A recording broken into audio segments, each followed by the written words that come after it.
नमस्कार. हितगुजमध्ये आपले मनापासून स्वागत आहे.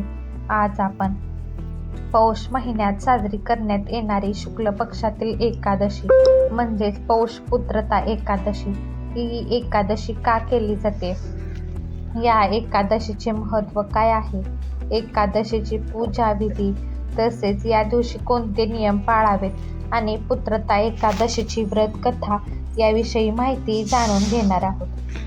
पुत्रता एकादशीच्या दिवशी भगवान श्री विष्णूची विधिवत पूजा करून उपवास केल्याने व्यक्तीला संततीचे वरदान मिळते असे मानले जाते. हिंदू कॅलेंडरनुसार महिन्याच्या दोन्ही पक्षात कृष्ण पक्ष आणि शुक्ल पक्षातील 11वा दिवस एकादशी म्हणून साजरे केले जाते. पुत्रता एकादशी वर्षातून 2 वेळा येते. त्यातील पहिली पौष महिन्यात आणि दुसरी श्रावण महिन्यात येते.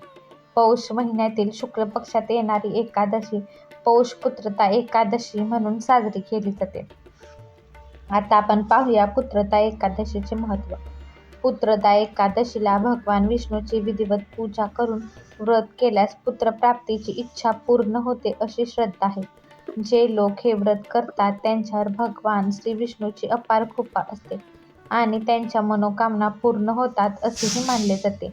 जे लोक वर्षातून 2दा हे व्रत करतात त्यांना मोक्ष प्राप्त होतो आणि त्यांच्या मुलांना आरोग्याचे वरदान मिळते अशी मान्यता आहे. आता आपण पाहूया पुत्रता एकादशीची पूजा विधी. एकादशीच्या व्रताचे नियम दशमीच्या तिथीपासून लागू होतात. त्यामुळे दशमीच्या दिवशीही कांदा लसूण खाऊ नये. द्वादशीला उपवास सोडावा. तुम्हाला एकादशीचे व्रत करायचे असेल तर दशमीच्या दिवशी सूर्यास्तापूर्वी भोजन करावे. पुत्रता एकादशीच्या दिवशी सकाळी सूर्योदयापूर्वी उठून स्नान करून स्वच्छ वस्त्र परिधान करावे. या दिवशी गंगेत स्नान करण्याचा नियम आहे, पण जर तुम्हाला हे जमत नसेल तर तुम्ही आंघोळीच्या पाण्यात गंगाजल मिसळू शकता. स्नानानंतर भगवान श्री विष्णूची विधिवत पूजा करा. पंचोपचार विधीने भगवान श्री विष्णूची पूजा करून त्यांना धूप, दीप, फुले, अक्षता, रोली, फुलांच्या माळा आणि नैवेद्य अर्पण करा आणि व्रताचा संकल्प घ्या. पूजेनंतर पुत्रता एकादशी व्रताची कथा वाचा आणि दिवसभर उपवास ठेवा. रात्री फळे खावे आणि द्वादशीच्या दिवशी स्नान करून ब्राह्मणांना खाऊ घालावे आणि स्वतः सेवन करावे. आता आपण पाहूया पुत्रता एकादशीचे नियम. ज्यांनी पुत्रता एकादशीचे व्रत केले आहे त्यांनी लसूण कांदा विरहित अन्न खावे. यासह मनाने आणि शब्दाने ब्रह्मचर्य पाळावे. दशमीपासून द्वादशीपर्यंत भगवान विष्णूचे ध्यान करावे. व्यक्तीने एखाद्या दिवशी उपवास केला नाही त्यांनी एकादशीच्या दिवशी तामसिक अन्न देखील वर्ज्य करावे. यासह खोटे बोलणे, अनैतिक कृत्ये करणे, राग, लोभ इत्यादी गोष्टींपासून अंतर ठेवले पाहिजे. एकादशीच्या दिवशी वैष्णव धर्माचे पालन करावे लागते.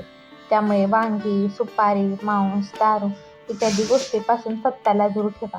या दिवशी कास्य भांड्यात अन्न खाऊ नका. आता आपण पाहूया पुत्रता एकादशीची व्रत कथा. या दिवशी भगवान विष्णूसह देवी लक्ष्मीची विधिवत पूजा केली जाते. पौष पुत्रता एकादशीचे व्रत संतान प्राप्तीचे सुख प्राप्त होते. पौष पुत्रता एकादशीच्या दिवशी भगवान विष्णूची कथा वाचल्याने आपल्याला अनेक जन्मांचे पुण्य लाभते. तर आपण जाणून घेऊया या व्रताची कथा. पौष महिन्याच्या शुक्ल पक्षात येणाऱ्या या एकादशीला पौष पुत्रता एकादशी म्हणतात. पुत्रता एकादशीच्या व्रतासारखे दुसरे व्रत नाही. या दिवशी व्रत केल्याने माणूस तपस्वी, विद्वान आणि श्रीमंत होतो. भद्रावती नावाच्या नगरात सुकेतुमान नावाचा राजा राज्य करत होता. त्याला अपत्य नव्हते. त्याच्या पत्नीचे नाव शैव्या होते. ती निपुत्रिक असल्यामुळे सतत काळजीत असायची. राजाचे पूर्वजही रडत पिंड घेऊन जायचे आणि यानंतर पिंड कोण देणार असा प्रश्न पडत असे. राजा आपला भाऊ, नातेवाईक, संपत्ती, हत्ती, घोडे, राज्य आणि मंत्री यापैकी कोणावरही समाधानी नव्हता. माझ्या मृत्यूनंतर माझ्यासाठी पिंडदान कोण करणार याचा विचार तो नेहमी करत असे. पुत्राशिवाय मी माझ्या पूर्वजांचे आणि देवांचे ऋण कसे फेडणार. ज्या घरात मुलगा नाही तिथे नेहमी अंधार असतो. त्यामुळे पुत्रप्राप्तीसाठी प्रयत्न केले पाहिजेत. पूर्वजन्मीच्या कर्मामुळेच या जन्मी पुत्र, संपत्ती इत्यादी प्राप्त होतात. राजा रात्रंदिवस असा चिंतेत राहत होता. अचानक राजाने आपल्या देहाचा त्याग करण्याचा निर्णय घेतला. पण आत्महत्या हे महापाप असून त्याने तसे केले नाही, असा विचार करून एके दिवशी राजा घोड्यावर बसला आणि जंगलात जाऊन पशु, पक्षी आणि झाडे पाहू लागला. त्याने पाहिले की हरिण, वाघ, वराह, सिंह, माकड, साप इत्यादी सर्व जंगलात फिरत आहेत. हत्ती त्यांच्या मुलांमध्ये आणि मादींमध्ये फिरत आहेत. या जंगलात काही ठिकाणी कोल्हे कर्कश आवाज करत आहेत, तर काही ठिकाणी घुबड आवाज करत आहेत. जंगलातील दृश्य बघून राजा विचार करू लागला. अर्धा दिवस असाच गेला.